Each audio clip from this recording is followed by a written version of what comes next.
All right, guys, so the next part of your assignment is to pick either option one. So pick your media. This one is done with some watercolor. And try a variety of lines. Try to fill the whole space of your page, thinking about different directions, different pressures, how much material you have. If you're using a brush, do you have a lot of material? Is it wet? Is it dry?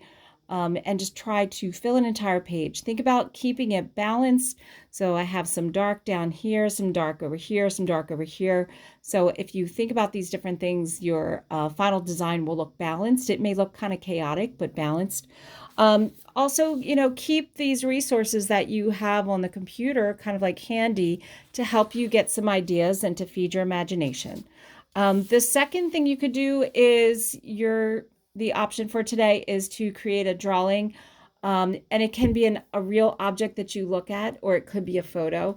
So you can look around and find like some cool things that might make for good drawings. Like I have this crazy thing. It's got a lot of textures and lots of different directions that it goes. It's kind of like a succulent plant. So it would be really cool to do a drawing of. As opposed to down here where it's all kind of like very geometric, but I also have some cool lines on it from the wood.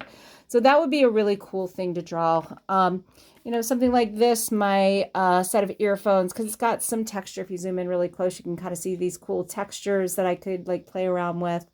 Maybe I just want to draw like this view, not draw the whole entire thing.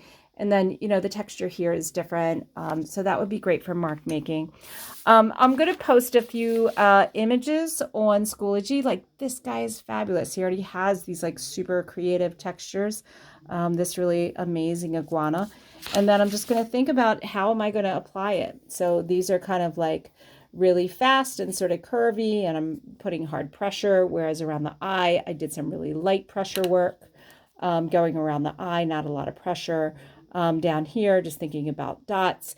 And then I could just have so much fun just like filling in the rest of the information here, not trying to copy it exactly, but like, look at these like great horns over here. These are like so cool.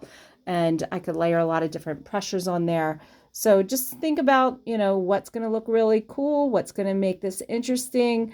Really just make it about the mark making and what do you want to do to show interest in a drawing, and just get creative. All right, have fun, guys.